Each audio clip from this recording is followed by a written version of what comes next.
Mm, ya, sí, señora. Ya son las y 15.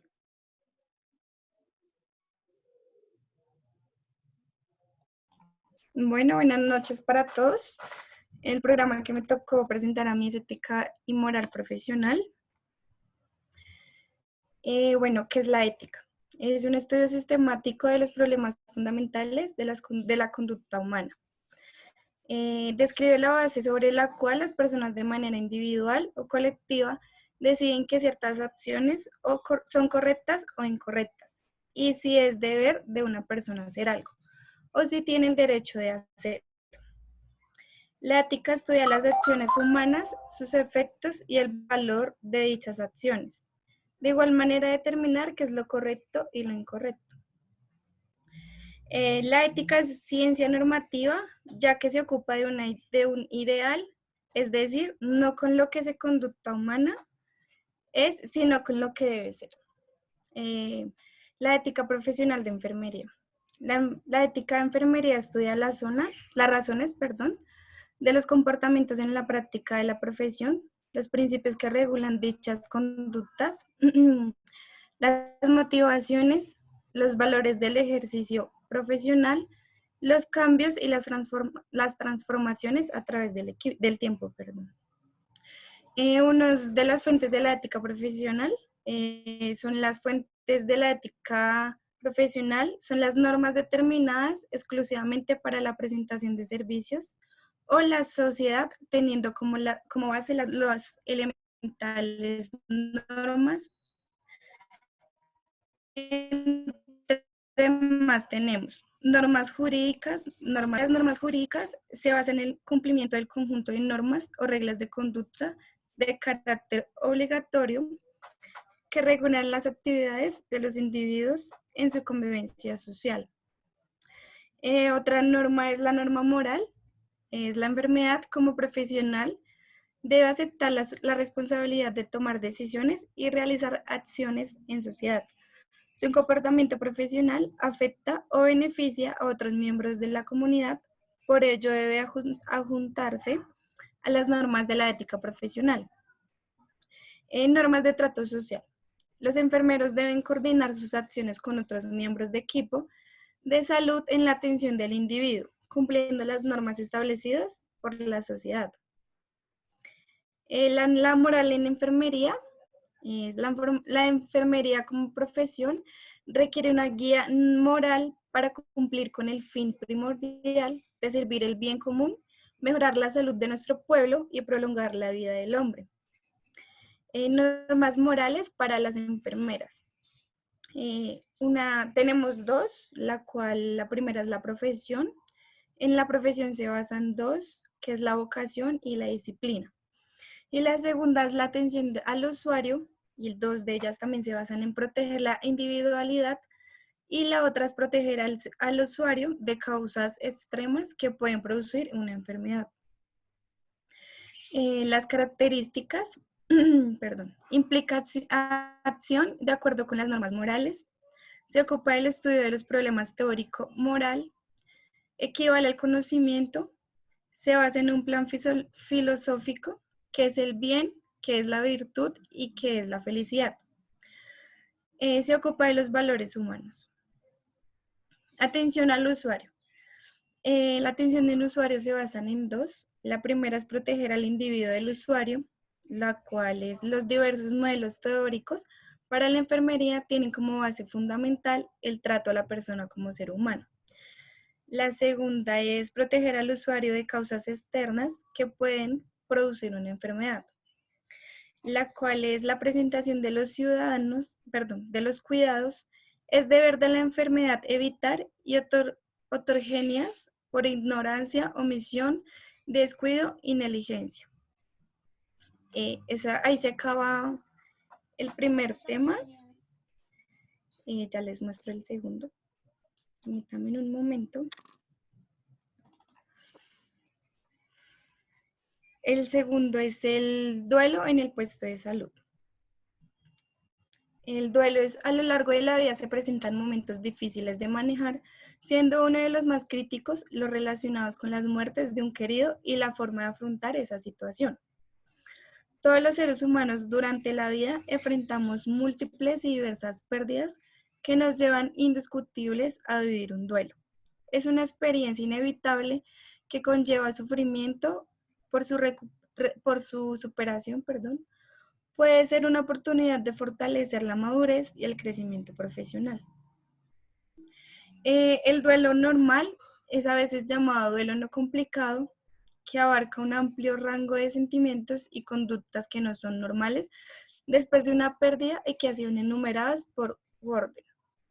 Ahí les traje pues como una tablita que conlleva a unas que son fisiológicas y las otras pues conductuales. En las fisiológicas tenemos aumento de morbimortalidad, la cual conlleva a trastornos del sueño y alimenticios. En vacío en el estómago es una conducta extraída. Opresión en el pecho y garganta es un aislamiento social. Hipersensibilidad al ruido es soñar con el fallecido. Sensación de despersonalización, evitar recordatorios del fallecido. Falta de aire, llorar y suspirar. Palpitaciones, buscar y llamar en voz alta. Debilidad muscular, llevar y atesorar objetos. Falta de energía, visitar lugares que frecuentaba con el fallecido. Dolor de cabeza y sequedad de boca. Hipoactividad. En factores de riesgo, que actúan predictores de riesgo para desarrollar un duelo complicado, como son causa y entorno de la muerte, personalidad y recursos psicoemocionales del doliente, ambiente social, ambiente sociofamiliar y el tipo de relación con el fallecido. En estas muertes llevan a muertes repentinas o inesperadas, que son circunstancias traumáticas de la muerte, como el suicidio, el asesinato o el maltrato. Otra es pérdidas múltiples, pérdidas inciertas que pues, no aparecen con el cadáver. Muerte de un niño o un adolescente, doliente en edades tempranas o en tardas en la vida, perdón. Doliente demasiado dependiente, que va con la relación ambivalente con el fallecido. Historia prueba de duelos difíciles, que es depresiones u otras enfermedades mentales. Y ya, profe.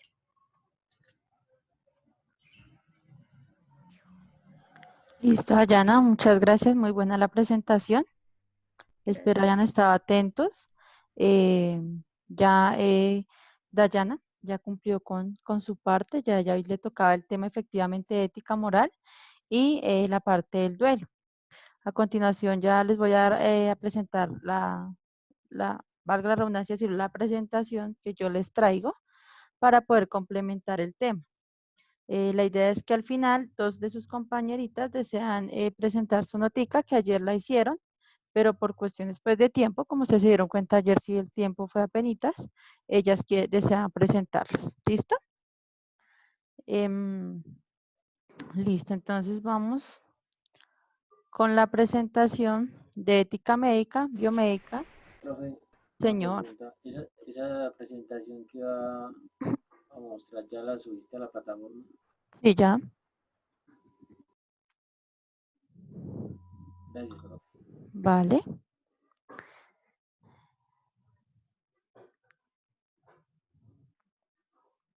Bueno, entonces vamos a revisar la parte de ética médica, biomédica y bioética, perdón, y la parte de moral. Por favor, me informan cuando ya la presentación se encuentra en sus computadores. Listo, profe. Listo. Bueno, entonces vamos a ver esta parte de la ética médica, bioética y más abajo vamos a ver la parte de moral. Entonces nos habla con relación a la ética médica, entonces esta dice que va basada con la presentación de los servicios, con la prestación de los servicios de salud. ¿Por qué va relacionada? Porque nosotros debemos, nuestro actuar debe ser con ética, con respeto, basado siempre en nuestros deberes, cómo debemos cumplir de acuerdo a nuestro protocolo, de acuerdo a nuestra formación con el usuario. Si nosotros vamos a actuar de la peor manera, vamos a atender al usuario de mala gana o lo vamos a hacer de la mejor manera. Entonces, esto va muy de la mano con la parte de humanización.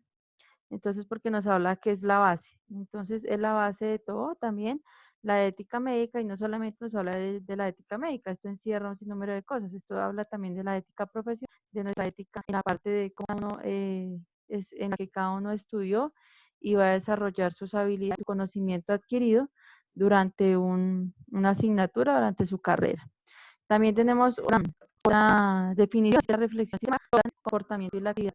Entonces, con el usuario, con mis compañeros, con el pensador mío, si voy a actuar de una manera grotesca, si voy a hacer, si me voy a enfadar cuando me llamen la atención, si cuando el usuario me llame y me diga, no, mire, usted siento que me está bañando muy duro, siento que cuando usted me está limpiando para canalizarme me está haciendo muy duro, entonces todo esto hace parte también de nuestra ética, de hacerlo de la mejor forma.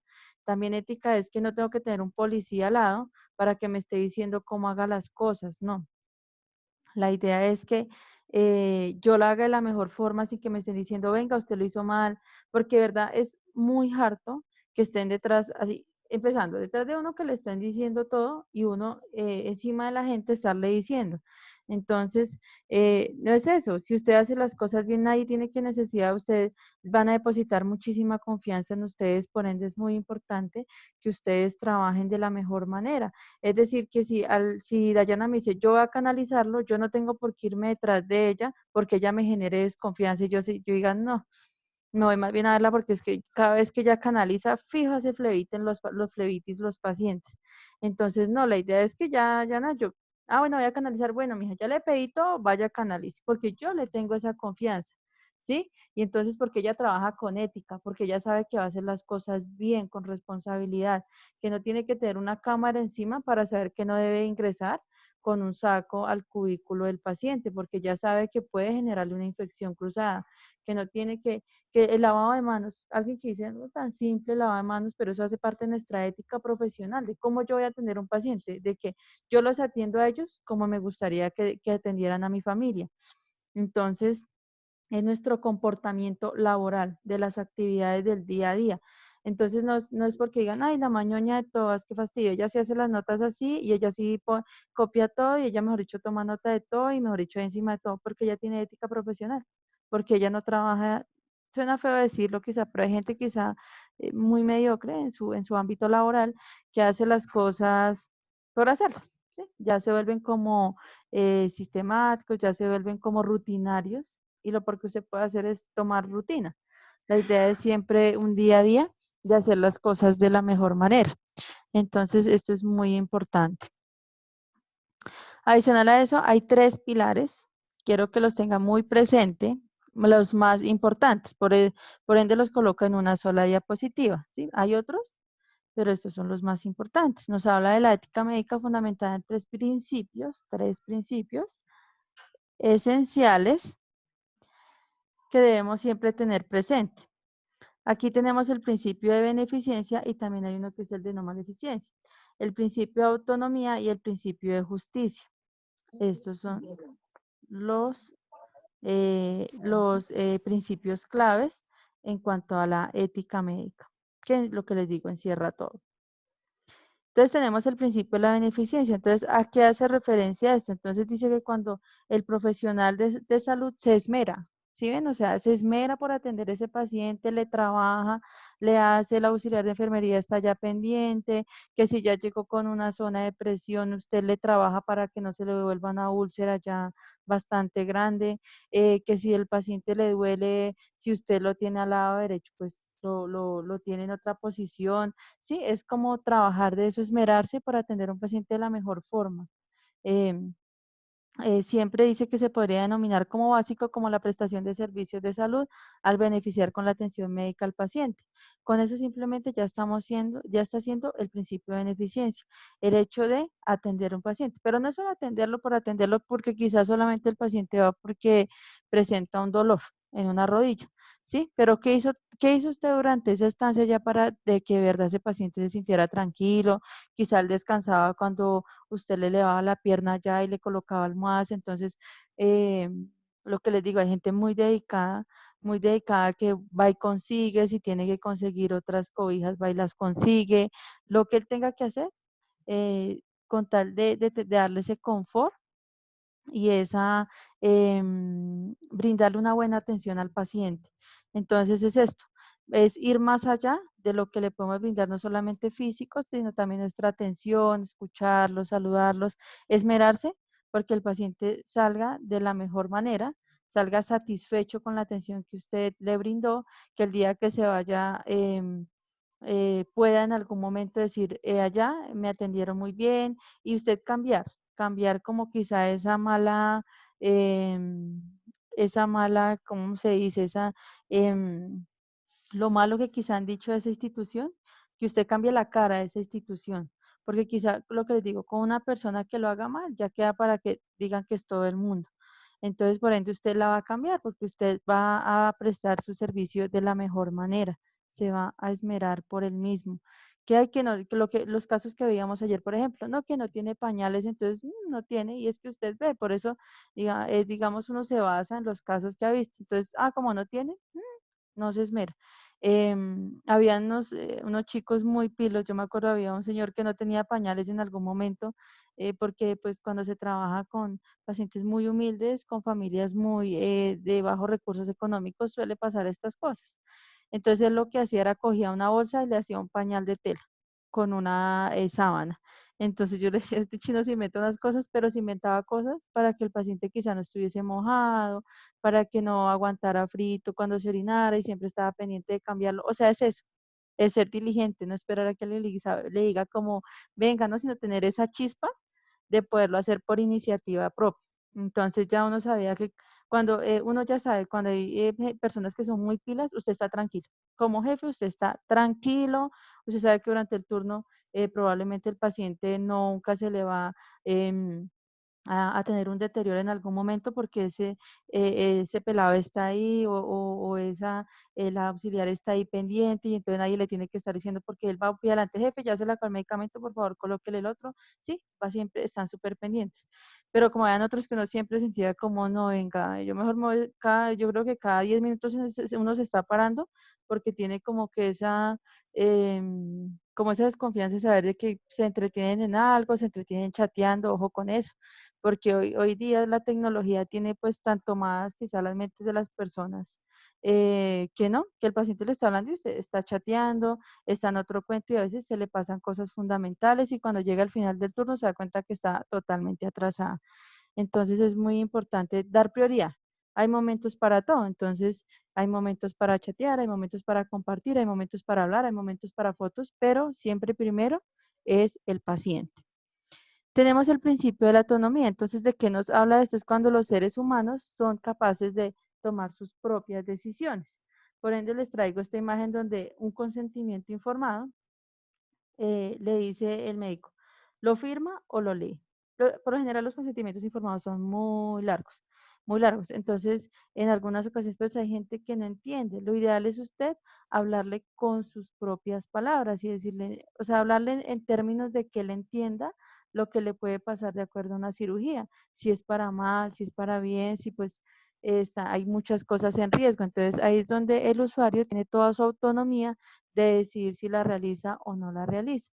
Por ejemplo, que tenga un absceso cerebral o una masa, ¿sí? Que ya quizá invadió bastante parte del cerebro, del 100% pues me voy a quedar en la cirugía, pero ir otros días con mi familia. ¿Sí? Ellos deciden de acuerdo a lo que el profesor le dice, cómo le haga, pues si él no va a entender cuando le digan el consentimiento informado, posiblemente tenemos que transfundir hemoderivados.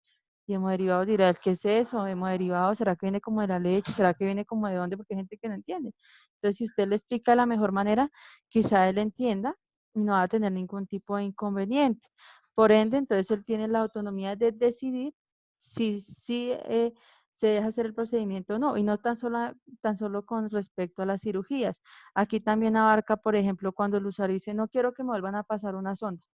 No quiero porque yo siento que me duele mucho, que me fastidia, que no sé qué, firma un disentimiento y de esta forma no se le va a realizar ningún tipo de procedimiento invasivo, por ejemplo, en este caso. O si ya su última voluntad es decir, no, a mí no me vayan a intubar porque ya estuvo una vez intubado, no quiere volver a experimentar lo mismo y él tiene la autonomía y si todavía está, como dicen por ahí, en sus 5 sentidos y está en su derecho, está consciente, consciente, alerta, orientado, y él tiene también su autonomía de tomar esa decisión. Entonces, antes de que pase algún tipo de proceso donde él tenga un deceso, él puede firmar y dice, no, no quiero que me intuben, ya, este es mi deseo y él tiene tomó esto, toda la autonomía de decir eso antes de que tuviera algún deterioro a nivel respiratorio, a nivel cardíaco, ¿sí? Entonces, y esto dice que implica que debe ser respetada la decisión del usuario. Si el usuario dijo no, no, no, lo que yo les explicaba en algún momento, hay que aprender a respetar. En algún momento una señora decía, y esa fue su voluntad porque ya había estado intubada, y no quería, y no quería, y no quería. Y ella dijo, es que no me quiero volver a intubar y no me quiero volver a intubar. Finalmente ella estaba consciente, estaba en sus 5 sentidos. Finalmente los hijos, no, es que nosotros somos los que decidimos y decidimos, pero finalmente la señora yo creo que pues de esa carga como de la tristeza la intubaron y hizo parada cardíaca y una vez, al otro día en la unidad de cuidados intensivos en plena visita estando la hija ahí, eso también, una parada cardíaca. Entonces, hasta dónde voy yo? Es como saber respetar eso. Si en algún momento un familiar toma esa decisión, déjenlo, porque es a fin de cuentas para bien de él. Qué tristeza usted que tomó esa decisión y saber que no va a volver a ver a su mamita o a su familiar o a su hijo. Entonces, la idea es ser conscientes y aprender a respetar la decisión de los pacientes o de nuestros familiares. Tenemos el principio de justicia. Acá nos habla que dice que debemos de ser equitativos, es decir, ver a todas las personas de la misma manera, ¿sí? Realizar el trabajo de la prestación, dice que deben de ser tratadas las personas y realizar los trabajos de servicios de las prestaciones en salud de la mejor manera y de la misma manera. Deben ser tratados y considerados como iguales. ¿Por qué como iguales?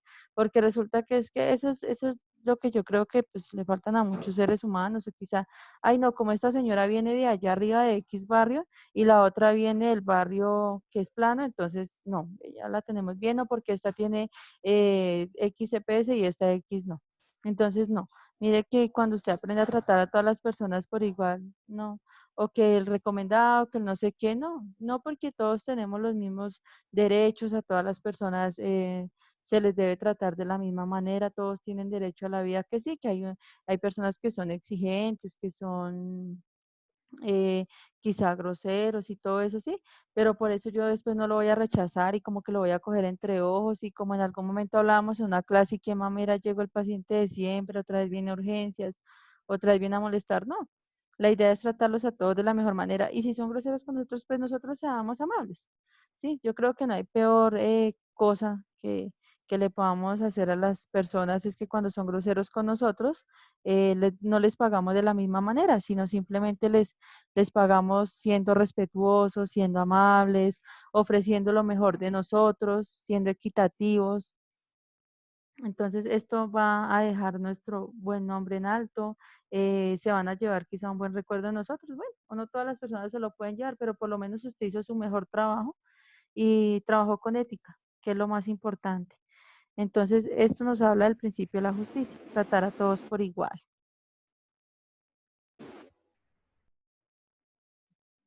No sé, ¿alguien quiere preguntar algo? Escuché un micrófono.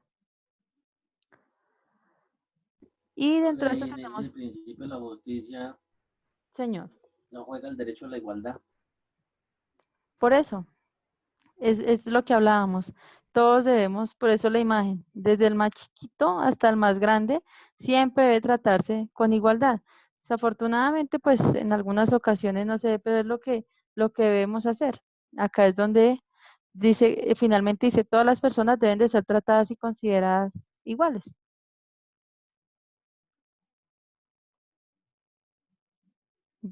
Jefferson, si me estás poniendo atención. Sí, profe, Sí. sí. Tenía la cámara apagada. No, tranquilo. Tenemos el principio de no perjuicio o de no maleficencia, lo que hablábamos anteriormente. Entonces aquí dice que todas las personas tienen el deber de evitar el perjuicio o daño a otras personas siempre que se encuentre dentro de sus posibilidades de hacerle daño, así cuando ello no implique daño para sí mismo. Aquí, por ejemplo, es donde vemos que quizá alguien le dice, no, pues colóquele pues eso, pues de pronto le ayuda ahí al paciente, pues ya está bien malito, ¿no? Hay gente que no, y es que no es que hay gente, es que los seres humanos, pues digamos, si tenemos esta parte, porque hay gente que es muy dejada, así como que, ay, no, ya se va a morir, entonces pues ya no hay mucho que hacerle. Dejémoslo así, ¿no? A los pacientes lo que yo les decía en algún momento, así ya estén en las últimas, así ya tengan su sentimiento firmado, les vamos a brindar lo mejor de nosotros, les vamos a ayudar. Si tiene que hacerle todos los cambios de posición hasta el día de su fallecimiento, se le realizan todos los cambios de posición, se le administran todos sus medicamentos hasta el día del deceso, porque es mi deber como profesional, esa es mi ética profesional, porque si yo voy a hacer las cosas de mala gana, si el paciente ya ni me responda ni me hable, porque quizá el paciente tiene ya una parálisis ya cerebral que ni lo reconoce a usted ni nada, ni puede hablar. Hombre, pues hacer las cosas bien, hacerlas de la mejor manera, y no causarle perjuicio a las personas. Que si alguien le dice, ay, camine, más bien sigamos aquí chateando, mirando memes, mirando el Face, todo lo que, y ya eso dejémoslo allá, eso para qué lo vamos a cambiar de posición. No, no, así usted le toca hacerlo, solo hágalo. Pero usted sabe que está trabajando con ética. Entonces es lo que deseamos y desean muchos seres humanos, de que al final, hasta el final de sus días los pacientes se traten con respeto. Así como dice el escrito, eh, así cuando ello no implique daño para sí mismo, ¿sí? Es decir, eh, como a mí no me causa daño, ¿sí? Como a mí pues no es nada mío, pues a mí qué me interesa, no. Hay que tratar a las personas como si fuesen parte de nosotros para poder sentir y ponernos en los zapatos de ellos. Tenemos, mm, ay, se fue. Tenemos el principio de la transparencia. Entonces acá nos habla de de la recolección, del acceso, del uso, ¿sí? Que nosotros vamos a hacer a los implementos con los que estamos trabajando, la disposición personal, a la hora de hablar, por ejemplo, de que no, yo no vine ayer porque estaba enferma y entonces resulta que no estaba enferma, simplemente es porque en algún momento de la vida alguien me dijo, no, mire, deme permiso porque yo voy a llevar a mi hijo al pediatra y pues uno confía en la buena fe de las personas. Yo sorpresa que un día sin darse en cuenta, pues yo iba ingresando y estaba diciendo, no, mejor dicho, qué parrandón, que no sé qué, menos mal puede dormir 2 horitas más, no sé qué, yo escuchando todo. Pues usted con qué ganas, con qué vuelve a darle permiso a esa persona. Y quizá el día que de verdad sí vaya a hacer algo, pues no porque ya defraudó su confianza. Entonces es eso. Es trabajar con transparencia, siempre brindando la mejor disposición, ¿sí? En los momentos apropiados, en el tiempo, en la forma y al sujeto que nos está solicitando estos datos, ¿sí? ¿Qué necesidad yo tengo de decirle quizá al paciente para que no me moleste a mí? Ay, no, yo no soy yo no lo tengo a usted hoy, entonces yo soy la terapeuta, como para que no me moleste, sí, me invento para otra cosa, para que, entonces no, ¿para qué yo hago eso? ¿Para qué? O sea, no le veo ningún fruto sí, ir a decir mentiras. Entonces, aquí no tenemos también el principio de la transparencia. Entonces, siempre brindar con la mejor disposición. Y no solo eso, hay gente que están, no sé ni cómo llamarle, falsifican los diplomas. Entonces resulta que eso se evidenció en algún momento. El chico fue auxiliar y luego tomó unos diplomas de quién, no sé, los escaneó, todo, y luego colocó su nombre y resulta que de un momento a otro ya enfermero profesional. Así ejerció un tiempo, ejerció mucho tiempo así, hasta que lo descubrieron, porque pues nada es para siempre. Y lo que usted hace mal, pues no va a resultar ningún fruto. Entonces lo ideal es hacer las cosas bien, de la mejor manera. Nos habla también del principio de la seguridad. Entonces aquí nos dice que todas las personas tienen derecho a que la información que ha sido legítimamente recolectada sobre sí sea debidamente protegida. Lo que hablamos en algún momento, si el usuario dice, yo no quiero que se revele que yo tengo X o Y virus o X o Y enfermedad, o que los hijos definitivamente ya ven que su mamá o su papá o están a cargo de su tía, ¿sí? No quieren que se entere que quizá tiene un cáncer o tiene una enfermedad terminal, porque ya pues por sus años y por todo, hay gente que decide no decirles y deciden también que tampoco quieren hacerles daño porque miran costo-beneficio, ¿sí? Entonces acá está el principio de la seguridad, el principio de usted guardar también el secreto profesional.